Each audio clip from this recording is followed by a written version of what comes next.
Kami sering menerima aduan sebegini mengenai penyedia perkhidmatan keuangan seperti bank, syarikat insurans, pengendali takaful dan pengeluar e-wang di media sosial kami. Jom kita bincangkan lebih lanjut. Pertamanya, Bank Negara Malaysia mewajibkan semua penyedia perkhidmatan keuangan di bawah kawal selia kami mempunyai unit aduan bagi menyelesaikan masalah pelanggan mereka sama ada berhubung produk ataupun perkhidmatan. Penyedia perkhidmatan keuangan perlu menguruskan aduan pelanggan dengan cepat dan berkesan. Setiap aduan harus diteliti secara adil dan objektif. Pelanggan hendaklah dimaklumkan tentang status dan keputusan dengan telus dan jelas. Ini termasuk penerangan berkenaan sebab dan asas keputusan itu dibuat. Jadi, bagaimana cara untuk membuat aduan? Ingat 3 langkah mudah ini. Pertama, kemukakan aduan kepada unit aduan penyedia perkhidmatan kewangan anda terlebih dahulu. Anda boleh rujuk terus daripada penyedia perkhidmatan kewangan atau layari pautan tertera.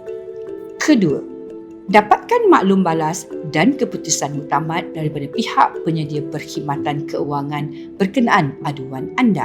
Ketiga, jika tiada maklum balas daripada unit aduan penyedia perkhidmatan keuangan selepas 14 hari atau jika anda tidak berpuas hati dengan keputusan yang diberi, anda bolehlah mengemukakan aduan kepada PNM Link di bnm.gov.my/PNM Link.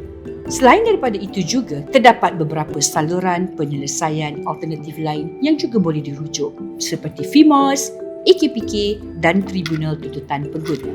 Untuk maklumat lanjut, anda juga boleh melayari laman sesawangan institusi berkenaan. Bagi memastikan kami dapat membantu anda secara lebih efektif, aduan hendaklah berdasarkan skup aduan atau rayuan seperti berikut.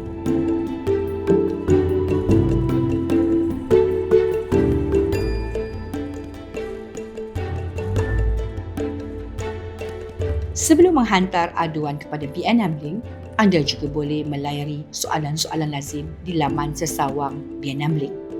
Untuk rujuk jawapan kepada soalan-soalan lazim, contohnya berkaitan sikris, penutupan dan pembekuan akaun, tuntutan insurans dan takaful ataupun berkaitan skam. Jadi ingat, gunakan saluran yang betul supaya kami dapat membantu anda dengan lebih cepat dan mudah.